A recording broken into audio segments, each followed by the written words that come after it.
Vamos a comenzar entonces con la última unidad de este semestre, correspondiente al mejoramiento de suelo, que es la unidad número 7.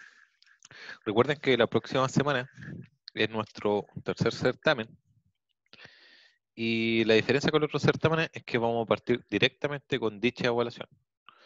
O sea, vamos a partir a las 10:20 y seguramente van a tener hasta las 12:30 para que entreguen el certamen. Al igual que los certámenes anteriores, tienen que hacer el desarrollo, tienen que ir completando más que el certamen, demostrar que lo hicieron, nada más que eso. Así que recuerden que no va a partir a las 11 como en los casos anteriores, sino que va a partir a las 10:20. Partimos directamente con el certamen para que tengan el tiempo y puedan desarrollarlo de manera correcta. Y el certamen va a estar tanto las unidades de laboratorio 5, 6 y 7, que fueron las que no se evaluaron dentro del primer certamen.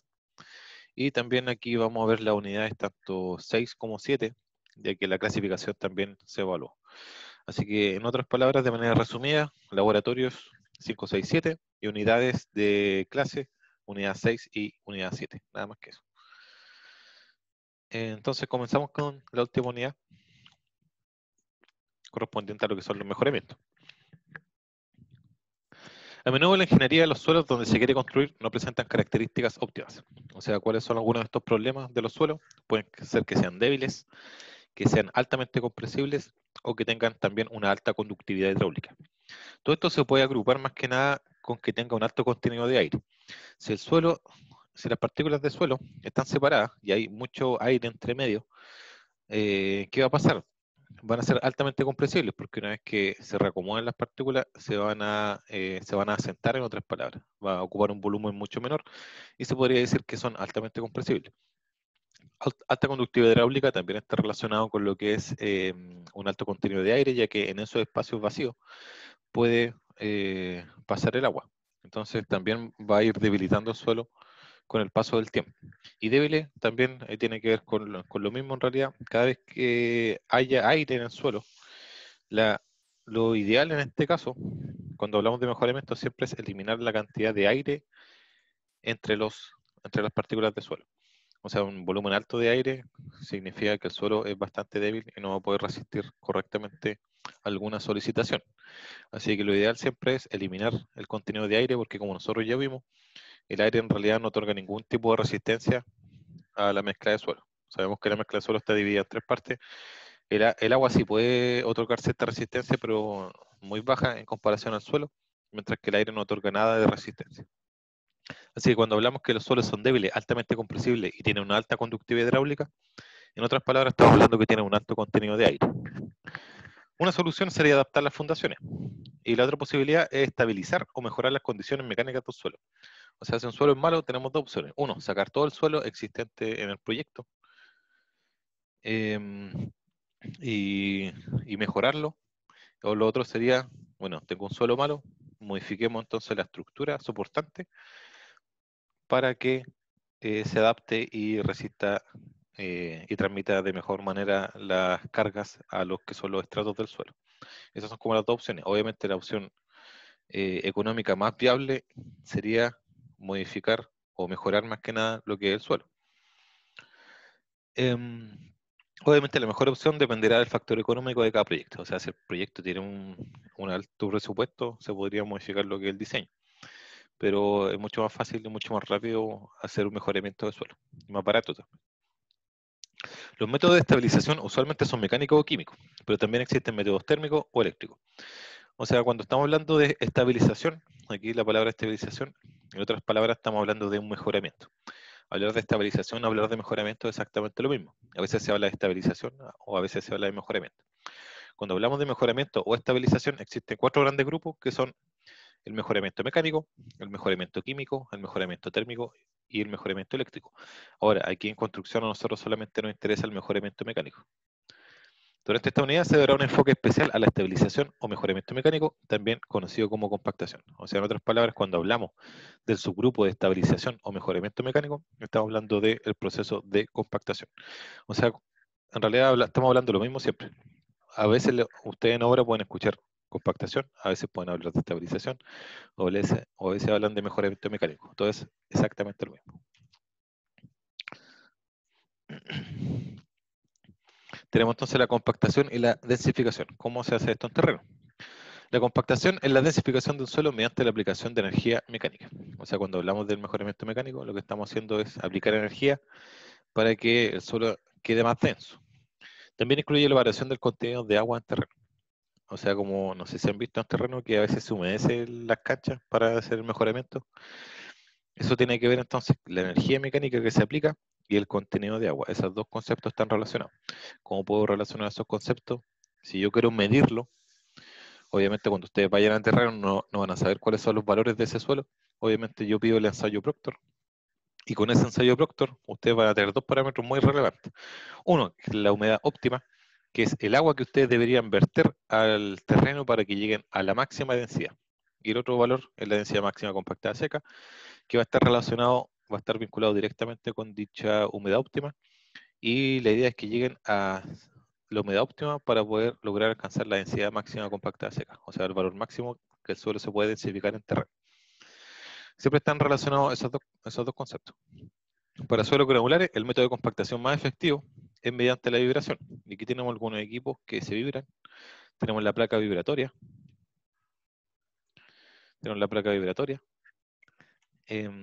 rodillo vibratorio. Y también tenemos el rodillo pata de cabra aquí al final. Así que cuando se ejerce, o sea, aquí no solamente se ejerce presión de la masa, por ejemplo, del rodillo, sino que también eso va vibrando. Y eso es lo que provoca entonces la densificación del suelo.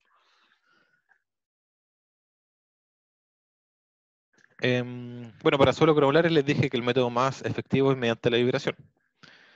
En terreno se utilizan vibradores manuales y o rodillos. También se utiliza la compactación dinámica, la que se basa en golpear una masa de suelo. Recuerden entonces que este concepto de vibración funciona bastante bien para suelos gruesos. Estamos hablando de suelo arena, estamos hablando de grava. Puede ser una arena con un bajo contenido de arcilla. Para esos casos funciona bien. Pero si nosotros nos imaginamos que tuviésemos una arcilla completamente arcilla en terreno, nosotros ya vimos cómo es la imagen de una arcilla, que en realidad son máquinas, o sea, son láminas, perdón, son láminas, y si yo vibro eso, la única manera de que se compacte va a ser que todas estén posicionadas y orientadas de manera horizontal. Y ahora, si yo vibro eso, va a ser imposible que todas las láminas las miles de millones de láminas que conforman la arcilla se ordenen de dicha forma. Así que es prácticamente imposible que mediante la vibración un suelo cohesivo mejore. Por eso es que aparece en el párrafo de arriba, solamente estamos hablando de suelos granulares, no estamos hablando de suelos cohesivos. Para el caso de suelos cohesivos, en realidad lo que se hace aquí es amasar el suelo, es romper la cohesión de las partículas, como aparece en el rodillo pata de cabra. Aquí entonces lo que yo estoy haciendo es romper la cohesión, porque recuerden que esto es como una masa de suelo. Lo que estoy haciendo con esto es romper dicha cohesión para que posteriormente se unan las capas y ahí mejorar lo que es la densificación del suelo. Pero en primera instancia, lo que hace en este caso es, por ejemplo, eliminar el aire atrapado dentro de las partículas. O sea, y la única manera no va a ser vibrándola porque en realidad el aire va a seguir atrapado. ¿Cómo yo libero el aire atrapado de este tipo de suelo?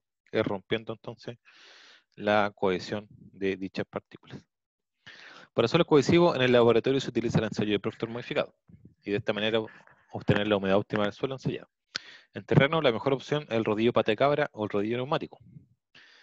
Por otro método de compactación sería definir apropiadamente una ruta de traslado, aunque la energía no se pueda controlar. Aquí también es relevante conocer cuánta es la energía que se debe aplicar al terreno. Y después vamos a ver que eso se denomina esfuerzo de compactación. Ahora, también estas son recomendaciones. Yo te digo que ese es un rodillo pata de cabra que funciona bastante bien para suelos cohesivos. Eso no significa que a veces la gente en terreno desconozca esto y pueda perfectamente estar ocupando un rollo patacabra para una grava. Pueden hacerlo, pero en realidad sería una pérdida de tiempo y de dinero y sería en realidad una mala decisión trabajar con un rollo patacabra para un suelo granular. Puede que se haga, puede que se haga. De hecho, ha pasado que varios estudiantes me han comentado que cuando hacen estas prácticas se dan cuenta que a veces los resultados no llegan. Por ejemplo, un estudiante una vez me comentó, profesor, ¿sabe que en terreno estamos trabajando con una arcilla y tuvimos que pasar unas 50 veces el rollo para que llegara al valor, al resultado? Entonces ahí efectivamente él se dio cuenta que estaban trabajando con un material arcilloso. O sea, al final pueden llegar al resultado, pero van a perder tiempo y van a perder dinero en solamente ocupar una mala máquina, o no una máquina óptima. En este caso podemos apreciar que se ve un suelo arcilloso por el color y está ocupando un rodillo vibratorio.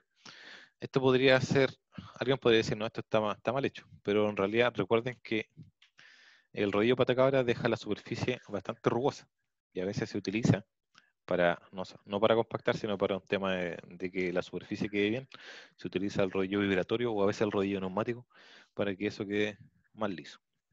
A veces no se utiliza solamente para compactar, sino que por un tema de superficie y obviamente eliminar la rugosidad del suelo. Los objetivos entonces del mejoramiento mecánico son los siguientes: es reducir y prevenir los asentamientos de un suelo. Más que nada reducir, prevenir es bastante difícil que no se asiente nada un suelo. Ya dijimos que pueden ser milímetros, pero si son milímetros no hay ningún problema. La fuerza de un suelo puede ser aumentada y la estabilidad de un talud mejore. Aumentar la capacidad de soporte de las bases y subbases de un pavimento, relacionado más con lo que es el CBR. Reducir la conductividad hidráulica. Obviamente si hay menos espacio, va a ser más difícil que el agua fluya. Y evitar los cambios de volumen de un suelo causados, por ejemplo, por el congelamiento. Obviamente si hay agua dentro del suelo y las partículas de agua se congelan, estas se expanden y va a haber un cambio de volumen del suelo. Obviamente si no hay aire no se va a poder ocurrir este fenómeno. Entonces estos son como los 5 objetivos del mejoramiento mecánico. La teoría de compactación de suelo fino. R.R. Proctor en los años 30 construyó varias represas para el Departamento de Obras Hidráulicas y Suministro en Los Ángeles, esto en Estados Unidos. Como resultado de esto desarrolló una serie de artículos sobre los principios de la compactación. O sea, Proctor, R.R. Proctor en los años 30, fue un ingeniero que trabajó con los principios de compactación de suelos finos. Fue el primer investigador y el primer ingeniero con el que trabajó respecto a la teoría de compactación. Entonces, debido a eso es que lleva su apellido el ensayo de Proctor. Más que nada, para que sepan, es un apellido Proctor. Entonces, dentro de sus investigaciones, él se dio cuenta que existen 4 variables que están vinculadas para el mejoramiento mecánico de un suelo fino. Aquí estamos hablando de suelos finos. Las 4 variables fueron las siguientes. Fue densidad seca, eso está relacionado con la humedad. También iba a estar relacionado el resultado al esfuerzo de la compactación que se aplique. Y finalmente dijo que la última variable va a estar relacionada con lo que es el tipo de suelo. Por ejemplo, él podría haber considerado una densidad seca constante, una humedad constante, un esfuerzo de compactación constante y empezó a trabajar con distintos tipos de suelo. Un tipo de suelo con una graduación diferente, puede haber trabajado con una arena bien graduada y una arena pobremente graduada, una arena bien graduada con un cierto porcentaje de arcilla, una arena pobremente graduada con otro porcentaje de arcilla, y ahí empezó a hacer diferentes mezclas para ver cuál era la variabilidad de cada una de ellas. Entonces, posteriormente, con los años de estudio, él concluyó que estas 4 variables son las que se aplican a lo que es el mejoramiento de un suelo fino. Las 2 primeras nosotros ya las hemos visto y se ven efectivamente reflejadas con lo que es el ensayo Proctor, que vemos cuál es que la humedad óptima está relacionada con la densidad máxima compactada seca. Ahora, hay que tener ojo porque la humedad no siempre aumenta la densidad.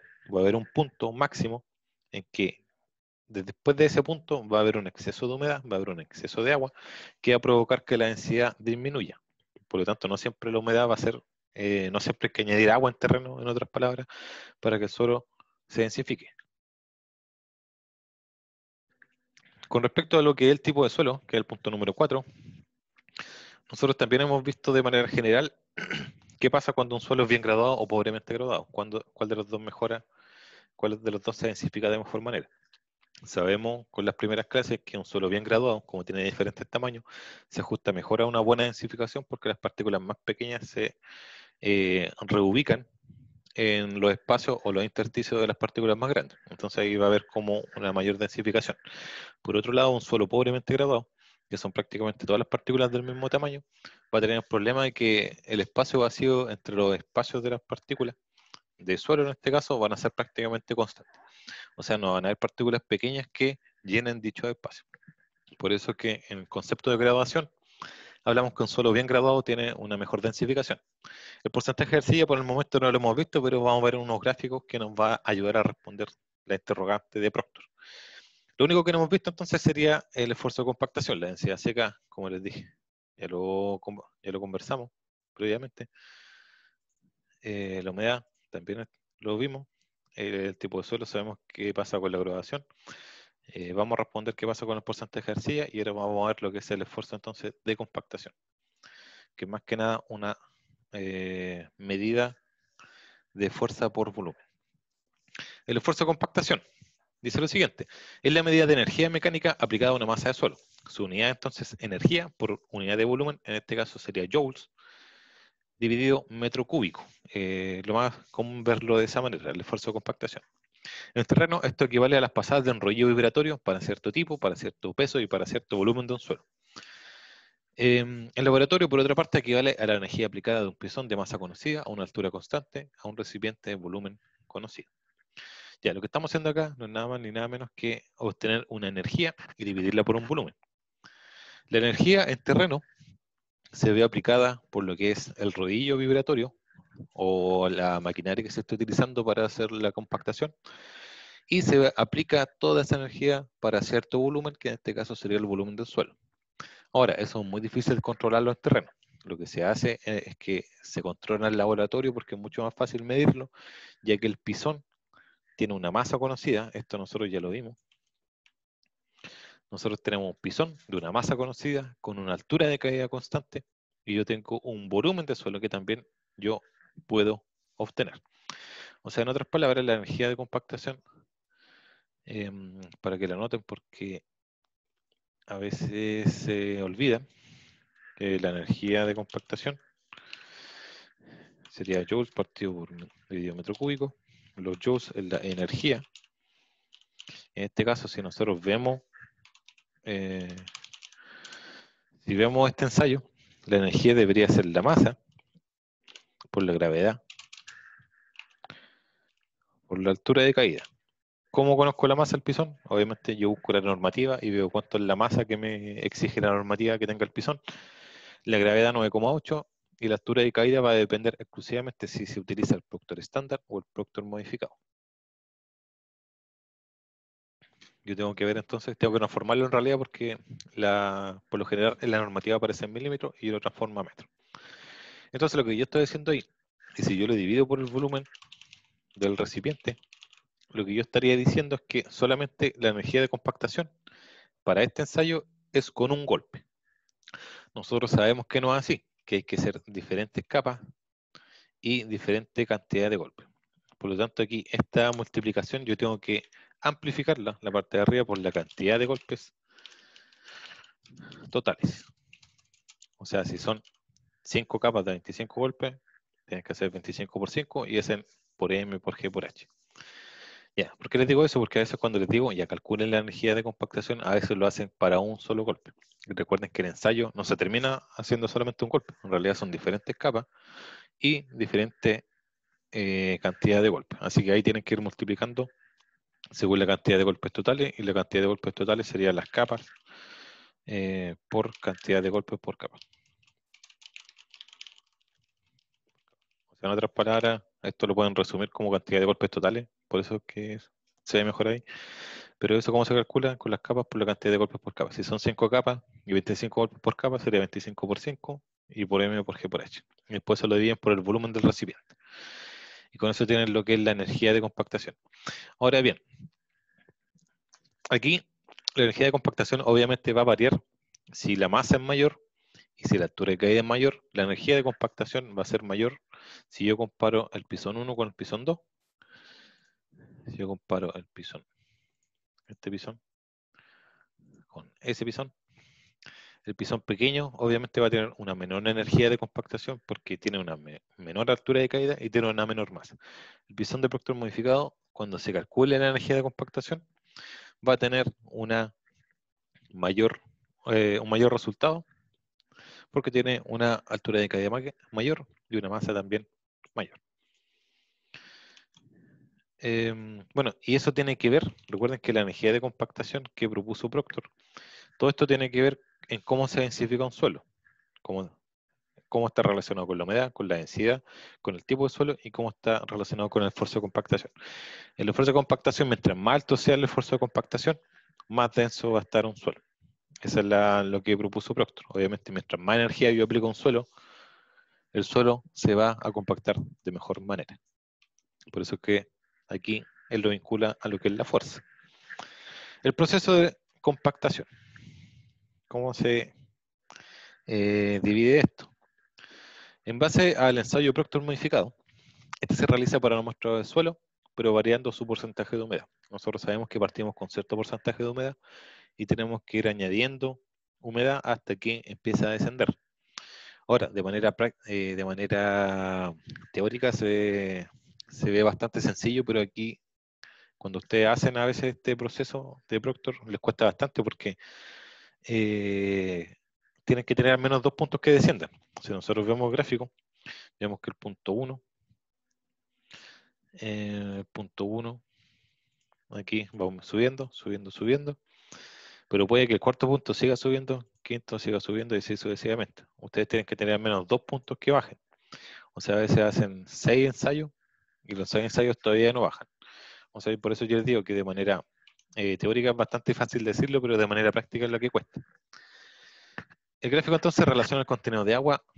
El contenido de agua en realidad con la densidad se denomina curva de compactación, el cual es único para cada tipo de suelo, método de compactación y esfuerzo de compactación. ¿A qué se refiere con esto? Dice que el gráfico es único para cada tipo de suelo. O sea, si yo tengo 2 tipos de suelo y hago el mismo procedimiento con el mismo pisón, con la misma cantidad de agua, los resultados van a ser distintos. Si yo cambio el método de compactación, me refiero a si yo cambio, por ejemplo, el pisón, o yo cambio la cantidad de golpes por capa, si yo cambio, en otras palabras, la energía de compactación para el mismo tipo de suelo, si yo divido el suelo en 2 partes y cambio el método de compactación, los resultados van a ser diferentes. Y eso está relacionado, como les dije, con el esfuerzo de compactación. ¿Ya? O sea, si yo cambio el tipo de suelo, si yo cambio cualquier variable que vaya cambiando, me va a entregar una curva distinta. No siempre la curva va a ser, o sea, no es que para los áridos gruesos va a tener siempre va a tender a ciertos resultados. O si yo tengo, no sé, una arena pobremente graduada con arcilla, los resultados no siempre van a ser iguales si es que yo modifico alguna variable. Entonces, tenemos el siguiente gráfico, que el siguiente gráfico tiene que ver más que nada con lo que ya hemos visto respecto a lo que es el Proctor. En este caso, en esta investigación, lo que se hizo fue cuartear el suelo, se dividió y finalmente se trabajó con 2 cuartos opuestos para el Proctor modificado, que es la curva B, y con los otros 2 cuartos se utilizó para el Proctor estándar. O sea, en otras palabras, estoy utilizando el mismo tipo de suelo y lo único que yo estoy modificando va a ser, entonces, en este caso, el esfuerzo de compactación. Y ahí se pueden apreciar los resultados. Para el Proctor modificado, que es la curva B, los valores empiezan a aumentar, aumentar, aumentar y posteriormente comienzan a disminuir. Para el caso del Proctor estándar, que recuerdan el mismo tipo de suelo, lo mismo. Se hacen los ensayos, aumenta la densidad, llega a un punto máximo y empieza a disminuir. O sea, recuerden que este es el mismo tipo de suelo. Lo que podríamos llevar ahora a obra, más que nada, este concepto sería, yo estoy ocupando un equipo con un buen, con una mayor masa, con una mayor cantidad de esfuerzo de compactación, y yo aquí estoy, no sé, densificando con una placa vibradora, que la masa es más pequeña y no con un rodillo. Podríamos hacer como esa comparación. Fíjense los resultados. ¿Qué pasa con la densidad? Veamos qué pasa con el tema de la densidad. La densidad, para el caso del Proctor modificado, debería ser aproximadamente hasta ahí. Y para el Proctor estándar, debería ser aproximadamente por ahí. ¿Ya? O sea, si le ponemos un número a esto, sería, vamos a ver, sería 1, 8, 2, 4, 6, 8, sería 1.87, 9, algo así. O algo así. Y para este sería 1.74 aproximadamente.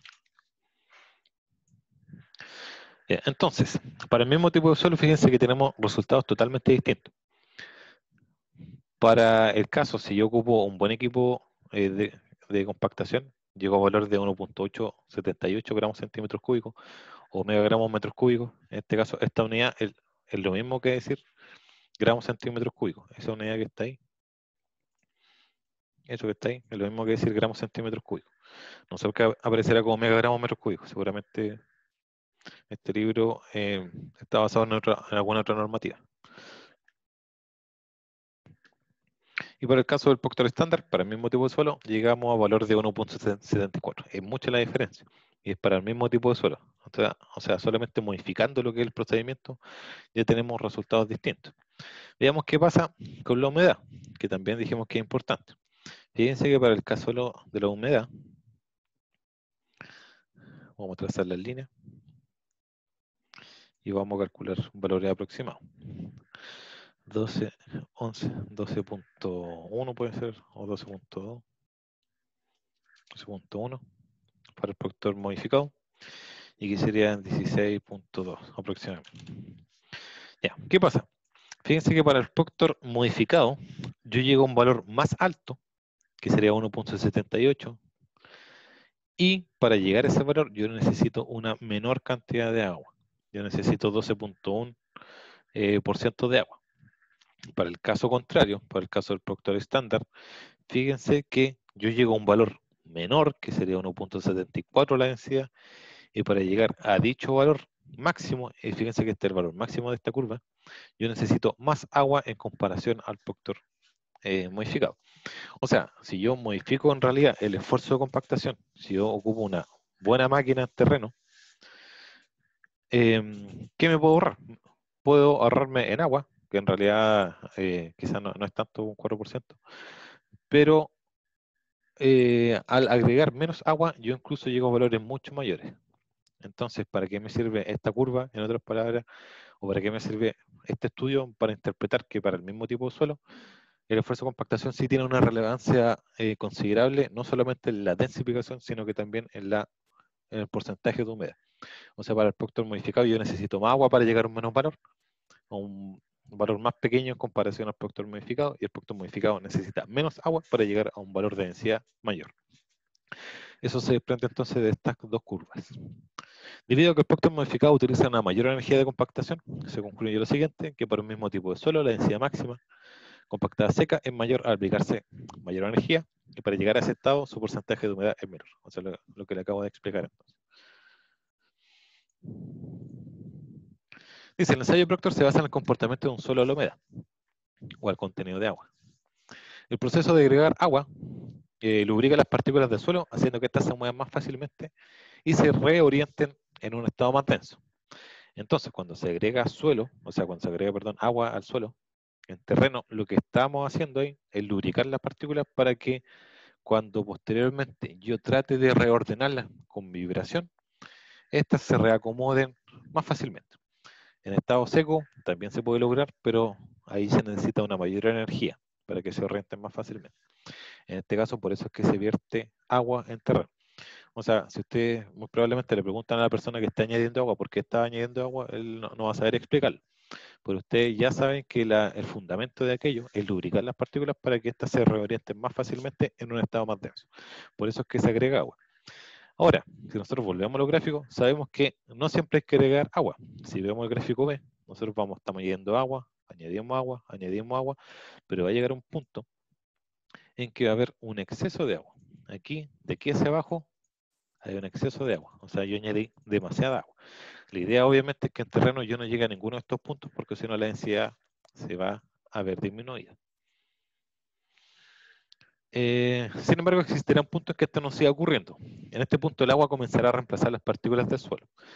Y como la densidad del agua es mucho menor a la densidad del suelo, la curva va a comenzar a decrecer. ¿Ya? La densidad del agua sabemos que 1 y los suelos siempre van a ser densidades mayores a lo que es el agua. Entonces, desde este punto para adelante, ¿qué ocurre? ¿Por qué empieza a decrecer? Porque hay un exceso de agua.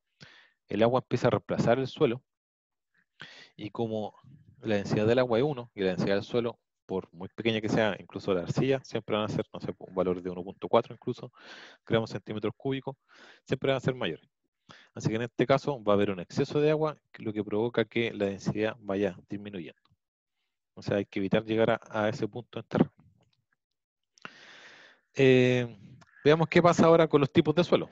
Nosotros dijimos que un suelo bien graduado se comporta mejor que un pobremente graduado, pero hasta ahora no hemos podido responder a la pregunta o a la propuesta de Proctor para ver qué pasa con el porcentaje de arcilla. Y con este gráfico vamos a poder responder aquello. Nosotros tenemos de similar manera 8 tipos de suelo, del suelo 1 al 8 que está más abajo, y la clasificación está aquí en la tabla de la derecha, que tenemos los 8 tipos de suelo numerados, tenemos los tipos, su clasificación en este caso USCS, cuánto el porcentaje de arena, cuánto el porcentaje de limo, cuánto el porcentaje de arcilla, el límite líquido de dicho suelo y el índice de plasticidad para cada uno de los 8 suelos. Estos están ordenados. Fíjense que efectivamente el suelo que tiene una mejor densidad seca, el suelo 1, y así sucesivamente. Después viene el 2, después viene el 3, hasta llegar al suelo que tiene un valor muy bajo de densidad máxima compactada, que sería el suelo número 8. Esto también, sí, de similar manera, podríamos tratar de calcular cuánto es la humedad óptima, pero solamente nos vamos a basar en esta primera instancia en ver las densidades, cuál de todas estas se densifica mejor. Sabemos entonces que están ordenadas de mayor a menor, y ahora veamos qué pasa con los tipos de suelo. Si yo comparo este suelo que es bien graduado, que en este caso, a pesar de una arena bien graduada que tiene un limo, si yo lo comparo con un suelo pobremente graduado, aquí debería buscar dónde hay un suelo pobremente graduado. Este no me dice nada, no me dice nada, no me dice nada, pero fíjense que el 8 es una arena pobremente graduada. O sea, fíjense que en realidad una gran diferencia, porque si yo veo el porcentaje de arena, no es tanta la diferencia. Si yo veo el limo, tampoco es tanta la diferencia. Si hay arcilla, tampoco es tanta la diferencia, a pesar de que este no tiene nada. O sea, la diferencia máxima en realidad es 6% de arena, nada más que eso. Lo que sí se ve modificado es cómo se está distribuido las diferentes partículas. Aquí yo tengo un árido, una arena bien graduada, y aquí tengo una arena pobremente graduada, que podría ser como la máxima diferencia. Si yo comparo los resultados, fíjense la diferencia abismal que existe en que un suelo esté bien graduado a un suelo que esté pobremente graduado. O sea, ambos siguen siendo arena, pero la diferencia es que uno es bien graduado y otro es pobremente graduado.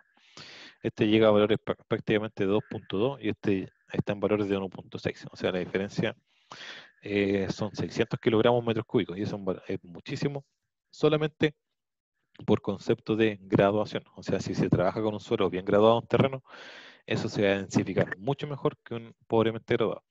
Un pobremente graduado, por su naturaleza, en realidad no se va a poder densificar mucho, a menos que se agregue otro material que retiene las partículas de espacios vacíos.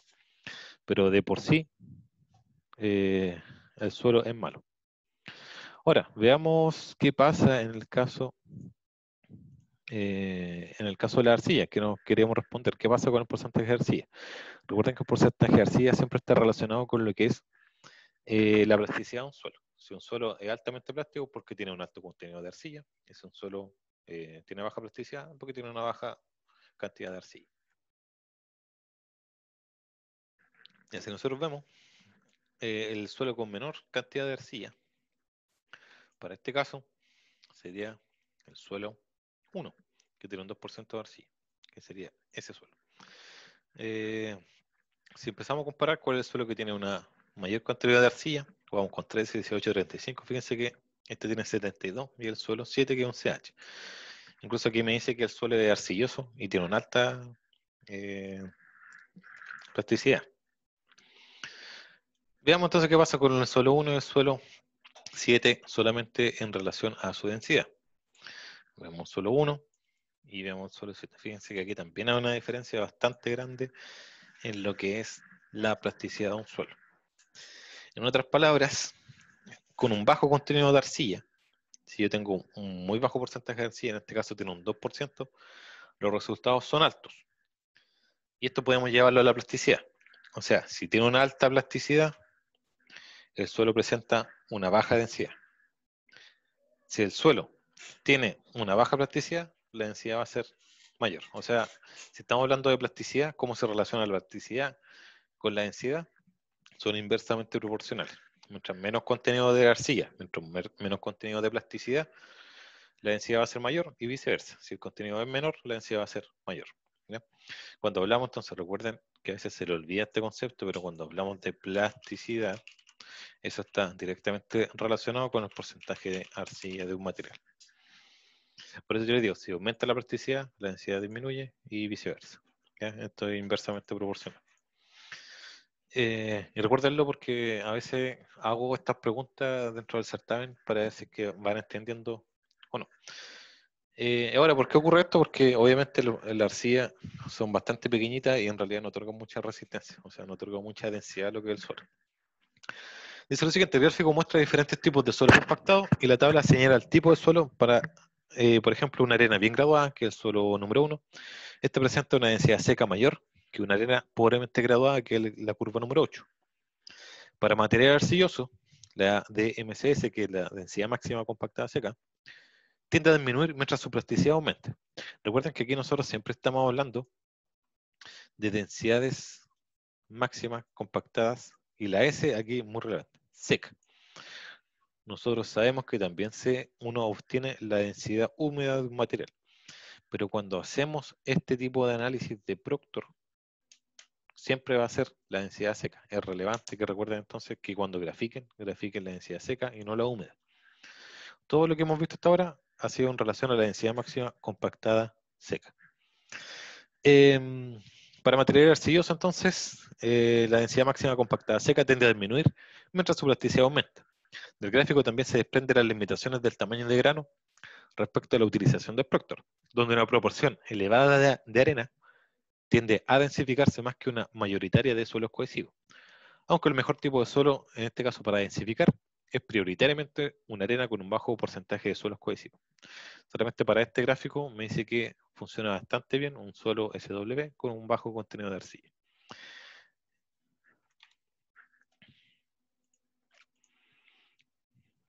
Ya. ¿Qué pasa con los suelos granulares? Como se mencionó con anterioridad, la mejor manera de optimizar la capacidad de carga de un suelo granular es mediante la vibración. Dichas partículas no presentan una alta cohesión, por lo que se reacomodan fácilmente. No es como la masa de suelo que ocurre con las arcillas. Además, un suelo bien graduado es más fácil de densificar. Eso ya también lo vimos. Las variables para este tipo de suelo van a ser las siguientes. Va a ser la densidad inicial, va a estar relacionado con el contenido de agua o la humedad, en otras palabras.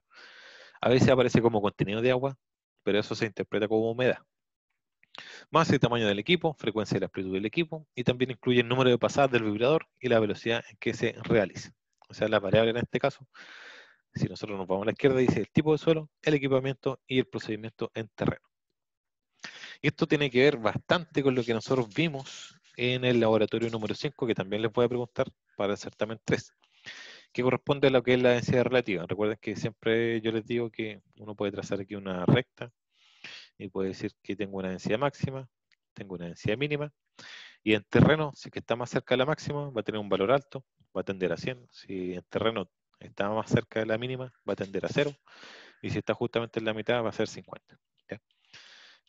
Pero la densidad relativa, si ustedes recuerdan, el procedimiento era llenar un recipiente y ese recipiente posteriormente se vibraba en una mesa vibradora y se densificaba. Entonces, en otras palabras, estamos también viendo qué pasa con el suelo si es que se vibra en terreno. O sea, nosotros traemos una muestra de suelo y vemos cómo se comporta esa muestra en el laboratorio y eso debería comportarse de la misma manera en terreno. Por eso es que para estos casos se vibra el suelo. Eh, Dice entonces, un suelo presenta un amplio rango de densidad y razones de vacío. Dicho rango depende de la forma de los granos y su distribución. Bueno, aquí tiene que ver más que nada con la razón de vacío mínima, la densidad máxima y viceversa. O sea, la idea es que en otras palabras, disminuir la cantidad de aire en las partículas, que es lo que hace la vibración en realidad. En el laboratorio, la obtención de densidad máxima y mínima es dependiente de muchos factores. Va a depender del operador, del equipo y del ambiente donde se realice el ensayo. A menudo en la práctica es conveniente conocer cuál denso o cuál suelto está el suelo, el terreno, y para eso entonces se obtiene con lo que es la densidad relativa. La densidad relativa, la fórmula más común es la segunda que vimos, que me relaciona la densidad máxima, la densidad en terreno y la densidad mínima, y eso se divide con la densidad en terreno, que se calcula con el densímetro nuclear o con el cono de arena, y se divide por la sustracción de la amplificación de la densidad seca con la densidad máxima menos la densidad mínima. Entonces, esta tablita, de hecho, ustedes también interpretaron dentro de lo que es el laboratorio cuáles son algunos valores. Si es menor a 15 es muy suelto, y si es valor mayor a 85 el suelo está muy denso. Ya, ¿qué se puede interpretar esto en terreno? Si es que ustedes, o sea, como les digo, no siempre es necesario hacer una densificación de un suelo. Un suelo ya de por sí puede estar denso. Imagínense que las especificaciones técnicas me dicen que el suelo, para poder construirlo, tiene que tener una densidad de un 85%. Obviamente, ustedes pueden decir, ya, pues densifiquemos el suelo, pidamos entonces los ensayos Proctor, veamos cuánta agua tenemos que añadirlo, veamos los equipos que tenemos que arrendar, veamos dónde podemos sacar agua para humedecer todo esto. Y lo que tienen que ver en primera instancia es ver si es que el suelo en su estado natural ya está denso o no, antes de tomar una decisión. A veces se toma la decisión sin saber si es que el suelo ya está denso, porque naturalmente el suelo ya puede estar denso. Entonces, para ver si es que el suelo está denso en su estado natural, por eso es que se hace en primera instancia la densidad relativa. Si está, por ejemplo, con un 85%, no es necesario volver a densificar porque el suelo ya está denso de por sí. En su estado natural ya se presenta de manera densa. Así que no va a ser necesario, en ese caso, arrendar la maquinaria, ni buscar agua, ni hacer todo un presupuesto en realidad de mejoramiento cuando el suelo no es necesario hacerlo. Por eso es que a veces se precipitan en lo que es la toma de decisiones y hay que ver si es que el suelo está denso o no, porque no siempre es necesario densificarlo. Ahora, si tiene un valor bajo, ahí obviamente hay que hacerlo. Equipo de ensayo. Vamos entonces a aterrizar esto un poco más para ver cómo se hace en terreno. Ya, por lo general, si es que un suelo tiene una mala densidad, tiene una baja densidad, o el suelo es malo, lo que se hace es rasparse con una mototraílla, un material que tenga una buena características mecánicas, y esa se lleva a terreno. Esa es la mototraílla o raspador, ahí está cómo se escribe, mototraílla, scraper, que la traducción es como raspador, pero aquí se conoce como mototraílla. Entonces lo que hace esto más que nada es que, fíjense que aquí tengo como un recipiente, y aquí hay unos cuchillos que lo que hacen es tomar el suelo y dejarlo dentro del recipiente. Obviamente yo tengo que conocer qué tipo de suelo estoy extrayendo y qué puedo llevar a terreno. Imagínense que yo tengo un suelo, un SP, que es un suelo pobremente graduado, que sabemos que tiene una mala densificación. Entonces yo quiero añadir un suelo que tenga, que pueda hacer que este suelo mejore. Yo busco un suelo donde que conozca, obviamente, tenga las características mecánicas que me interesan. Yo lo extraigo y lo puedo llevar a terreno. Entonces eso se puede hacer con lo que es la mototraílla.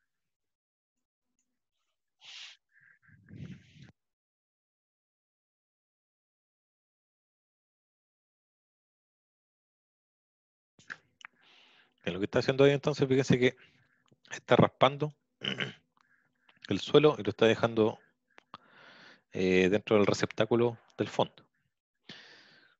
Fíjense cómo se va llenando. O sea, yo conozco las propiedades de ese suelo y ese suelo me va a servir para mezclarlo con otro suelo para que tenga una buena cohesión, por ejemplo, entre las partículas. Entonces ahí se va llenando ese suelo que yo conozco y después lo voy a llevar a terreno. Ahora alguien me podría decir, ya, pero esto también se puede hacer con una excavadora. Y efectivamente también se podría hacer con una excavadora, pero la diferencia es que esto me va raspando por capas.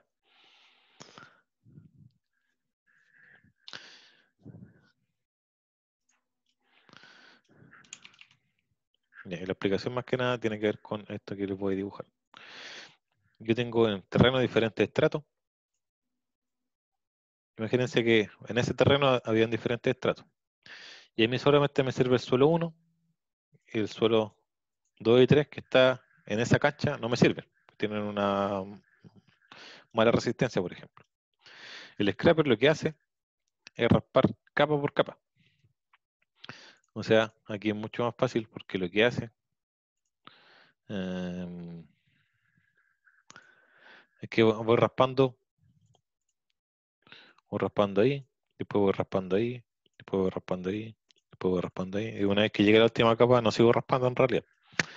Pero ¿qué pasa con la excavadora? Pues la excavadora no tiene la característica de que me lo pueda raspar de esa manera, sino que a veces la excavadora me arrastra todo eso. O sea, va a mezclar un suelo que me sirve con uno que no me sirve, con uno que no me sirve. ¿Ya? Y aquí puede ser, no sé, pues, esto puede ser 5, no sé, pues, unos 5 centímetros. Y la excavadora, por mucho que trate de hacerlo, a veces es muy pequeño dicho estrato, como para poder extraer solamente dicho estrato. Por eso es que a veces se utiliza el scraper, que funciona de mejor manera, sobre todo para suelos estratificados. O sea, también se podría hacer si aquí fuera, no sé, 30 centímetros del mismo tipo de suelo, ahí sí se podría hacer si este suelo fuera bueno, ahí no tengo ningún problema en hacerlo con una excavadora. Pero el scraper tiene esa característica de ir escarificando. O sea, de cada capa yo puedo ir sacándola. Entonces, posteriormente que yo tengo ese suelo, yo lo llevo a terreno, lo traslado a obra, y posteriormente lo voy esparciendo y le doy dando la cota y la pendiente que yo requiera. Eso se hace con una motoniveladora. O sea, yo con el scraper lo llevo al camión, del camión a la obra lo esparzo, le doy la cota correspondiente y posteriormente yo tengo que densificarlo. La densificación va a depender exclusivamente del tipo de suelo. Sabemos que puede ser un rollo patacabra, puede ser un rollo liso o puede ser un rollo neumático. El rollo patacabra dice lo siguiente: de toda la superficie de la rueda solamente se contacta entre un 8 y un 12%. La presión en este caso va de 1400 a 7000 kilopascales. Mientras más pequeña sea el área de contacto, más alta va a ser la presión que se ejerce. O sea, en este caso ejerce contacto ahí, y así sucesivamente. Contacto ahí. No toda la rueda hace contacto, solamente hace contacto en ciertas partes. No es como el rollo liso hace contacto toda la superficie. Por eso es que dicha energía se distribuye para toda el área. En este caso, la energía se distribuye en áreas más pequeñas. Como se distribuye en áreas más pequeñas, la presión es mucho mayor. ¿Ya? La presión que es fuerza partida área. Mientras más pequeña sea el área, más alta va a ser la presión. Para material arcilloso, rompe la cohesión de las partículas y produce una excelente unión entre diferentes capas. Lo negativo es que deja la capa muy rugosa y solamente compacta capas muy delgadas. Entonces sabemos que el rollo patacabra funciona para suelos cohesivos. El rollo neumático, que hace contacto un 80% de la rueda, fíjense la diferencia. Aquí por lo general llega a 700 kilopascales de presión y en el caso anterior de 1400 a 7000 kilopascales. O sea, la diferencia es 10 veces mayor por el primer caso. Para materiales cohesivos como no cohesivos, me sirve para arcillas, para arena y para mezclas con grava. En este caso, además se compacta y produce una superficie relativamente lisa. A veces se utiliza el rollo neumático en obras viales cuando están trabajando con asfalto.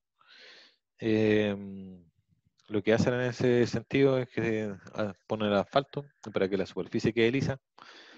Posteriormente pasan un rodillo neumático. En este caso lo hacen solamente por el tema superficial y no por el tema de densidad, porque si obviamente compactan el asfalto caliente con un rodillo liso, podría echarse a perder y se ve afectado lo que es el rodillo, porque puede que se le pegue mucho asfalto. En este caso, fíjense que hasta tiene algunos elementos que van limpiando la rueda. O sea, en este caso sirve también para el tema de la superficie. Y finalmente tenemos el rodillo vibratorio, que es uno de los más conocidos y que más se ve en terreno, que todo hace contacto con la rueda. Y aquí yo lo recuerdo, esto tiene que ver bastante con el tipo de suelo existente. No siempre se debe utilizar este tipo de rodillo. Lo más común es que ejerza 400 kilopascales de presión y tiene una excelente para compactar grava y arena, porque las trituran en el caso de la grava para que se densifiquen mejor. Y aparte de la energía, esto va vibrando. Recuerda que todo va vibrando y por eso es que hace que las partículas se orienten a un estado más denso. Entonces, una vez que yo compacté, yo tengo que ver si es que cumplo o no con las especificaciones técnicas. O sea, aquí estamos viendo todo el proceso de qué pasa con un suelo que es malo, por ejemplo, se lleva terrenos, se hace, se esparce, se le da la cota y aquí se está densificando. Pero yo tengo que ver si es que eso me cumple o no me cumple con las especificaciones técnicas del proyecto. Las especificaciones puede decir, no sé, quiero que cumpla con un 90% del Procton modificado o un 95% de la densidad máxima compactada seca.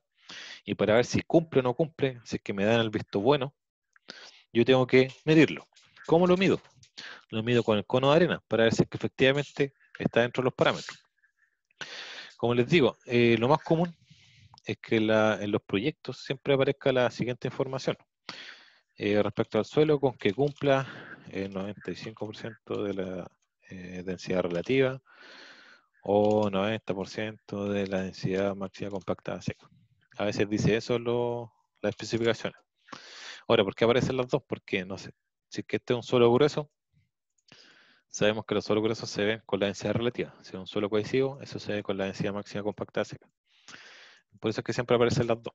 Entonces, una vez que, si es que el suelo cumple con eso, se da el visto bueno de recepción. ¿Cómo veo si es que cumple con eso o no? Obviamente tengo que medirlo. Tengo que medirlo cuál es la densidad natural y si cumple con los valores que me entrega el laboratorio. Si cumple con el 90% o 95%, obviamente se da el visto bueno. Pero ¿cómo voy midiendo en terreno? Son los ensayos que aparecen acá. Con los ensayos que les estoy mostrando es que van midiendo si efectivamente cumple o no cumple con la densificación del proyecto. El cono de arena, eso ya lo vimos.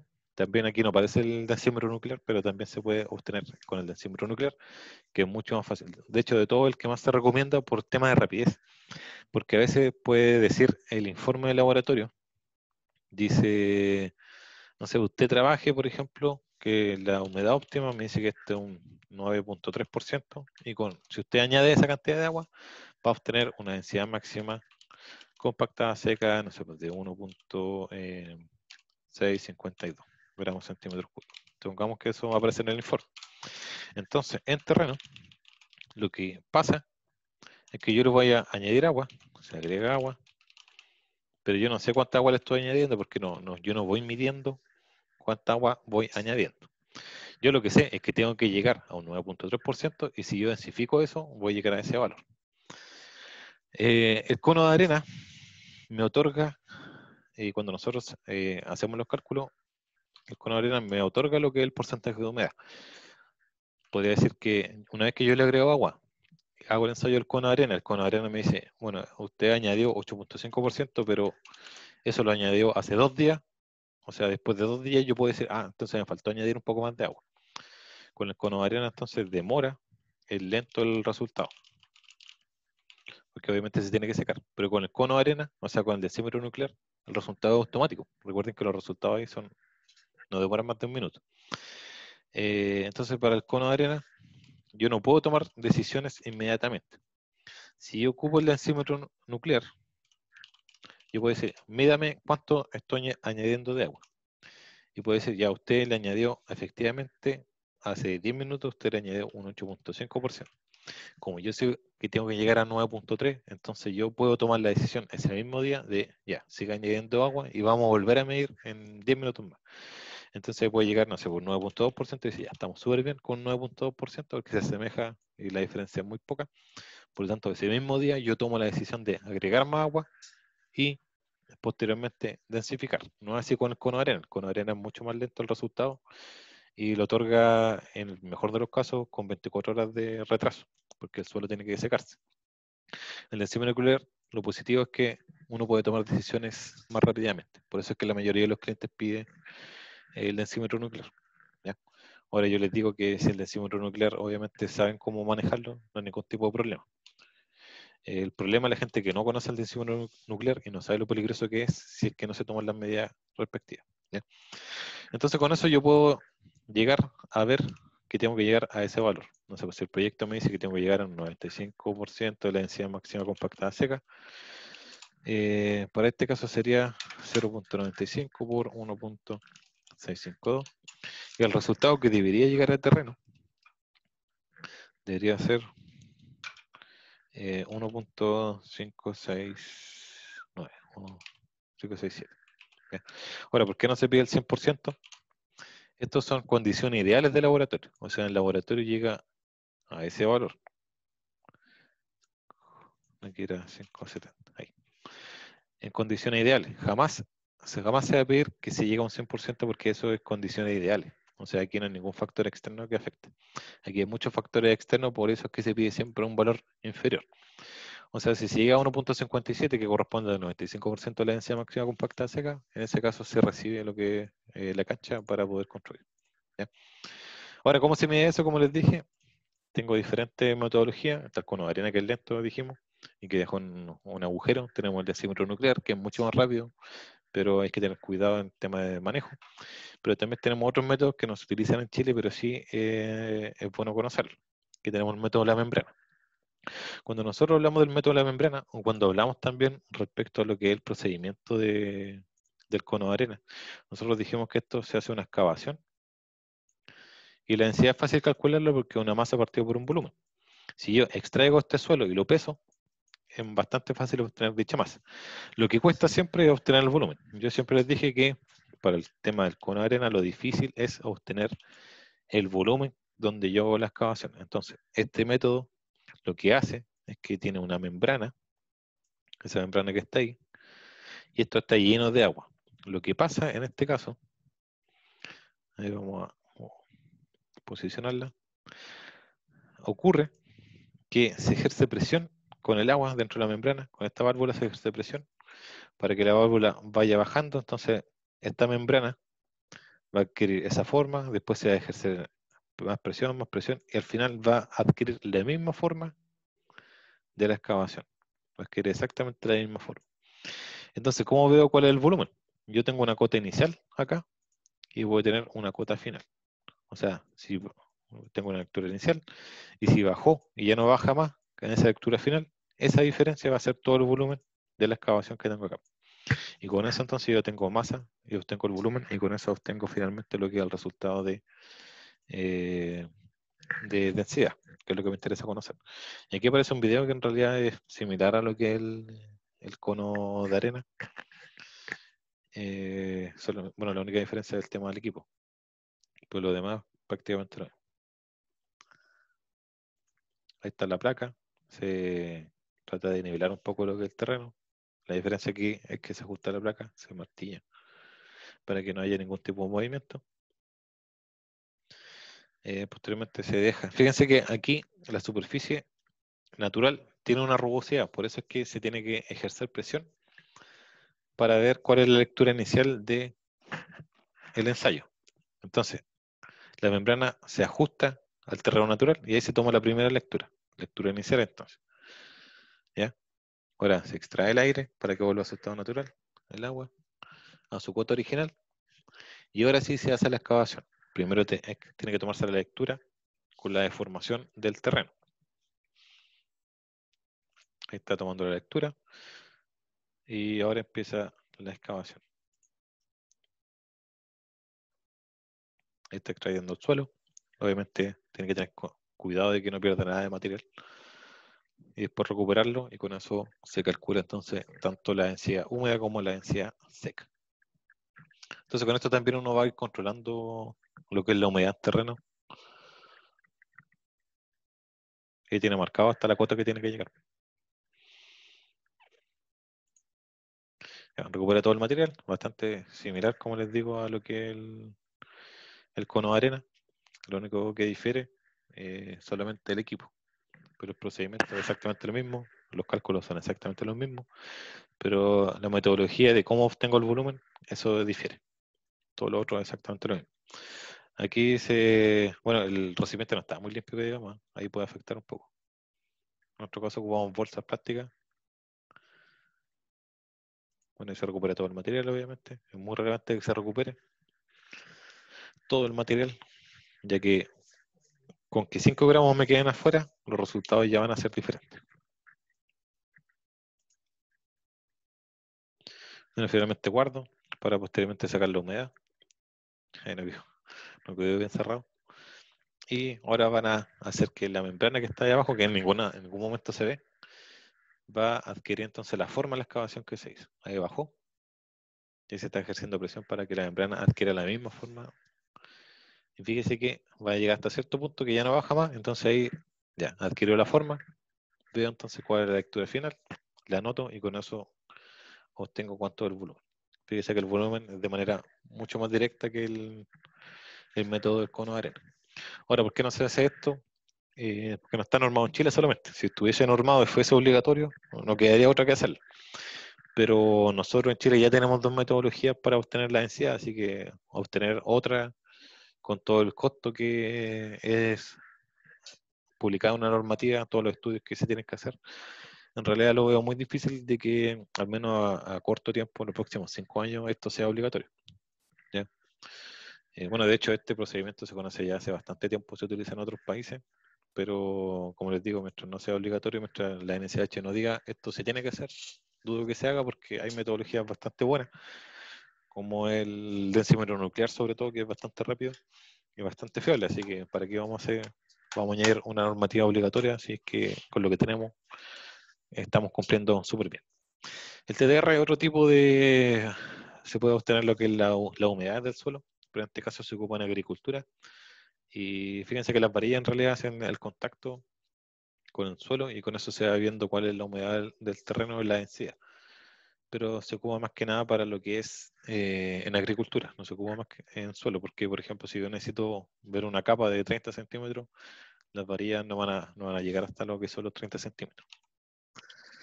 Y finalmente el método del cilindro. El método del cilindro aquí lo único que hace es eliminar la variable de volumen. ¿Por qué? Porque en este caso sirve solamente para suelos cohesivos. Y lo que se hace es que yo tengo una masa de suelo, tengo toda esa masa de suelo, y lo que yo hago es que este cilindro que está ahí, ese cilindro, lo voy a dibujar aquí. El cilindro se puede dejar encima del suelo, después se va golpeteando con estos martillos, con ese y con ese, para que vaya penetrando al suelo. O sea, esto va a ir penetrando al suelo. Va a llegar un punto en que obviamente va a penetrar 100% el material. Imagínense que llega hasta... Ahí está mi cilindro. Eso está lleno de suelo y posteriormente yo lo extraigo. Entonces ahí está mi cilindro. La única diferencia es que ahora está llena de suelo. Esto yo lo puedo pesar, la masa. Le resto obviamente el valor del metal, que eso lo peso antes. O puedo hacer una tara dentro de lo que es la balanza. Después yo lo peso con el suelo y ahí tengo la masa del suelo y el volumen va a ser constante porque ese volumen yo los conozco. Así que en realidad la única variable aquí, que como vimos en el caso del cono de arena y el método de la membrana, siempre la variable es lo correspondiente al volumen. En este caso no es un problema porque se va a contener dentro de todo ese recipiente metálico de volumen conocido. Ese es otro método también que se utiliza internacionalmente. Aquí en Chile no se utiliza. Y algunos problemas que tenemos con los ensayos de control de densidades. El control estadístico, por lo general la cantidad de muestras es muy pequeña como para hacer inferencias estadísticas. La presencia de sobretamaño, debido a que los resultados del ensayo Proctor no consideran sobretamaño, de que se tamizan, en la realidad la presencia de esto en el terreno va a modificar su humedad óptima. En otras palabras, si yo tengo un árido muy excesivamente grueso, que pueden ser mayor a 3 pulgadas, imagínense yo tengo un árido muy grueso, pero que ese material grueso, cuando se lleva al laboratorio, se elimina, porque la normativa me dice que se tiene que eliminar el material excesivamente grueso. Como se va a eliminar, en realidad el suelo ya no va a ser igual a lo que está en terreno y me va a otorgar otros resultados diferentes a lo que son en terreno. Por eso es que dice al final que en la realidad la presencia de estos sobretamaños va a modificar su humedad óptima obtenida. O sea, puede que en terreno tenga cierto valor, que no va a ser en realidad dicho valor porque yo lo calculé con un material menos en lo que es el laboratorio. O sea, aquí más que nada se elimina material del laboratorio para poder hacer el ensayo. Y ese material sí va a estar presente en terreno, por lo tanto ahí va a haber una diferencia. El tiempo requerido para la determinación de la humedad también es un gran problema, pero solamente en el caso de los ensayos de cono de arena o del cilindro o también de la membrana. El tema del densímetro nuclear, eso no es un problema porque es automático. Y finalmente la incorrecta determinación del volumen excavado, también para el caso de el cono de arena o el método de la membrana. Y entonces, ¿qué dice? La diapo final dice lo siguiente, dice que el mejoramiento de las propiedades mecánicas de un suelo depende de varios factores. Primeramente, del tipo de suelo predominante y se podrá determinar la mejor maquinaria para su densificación. Con la clasificación de un suelo ustedes pueden diseñar la mejor máquina para densificar sería, no sé, pues si es un área grueso, hay que vibrarlo. Previamente tienen que ver si es que el suelo está denso o no en su estado natural. Luego es necesario recordar que existirá un punto máximo donde la razón de vacío es mínima en relación a cierta humedad.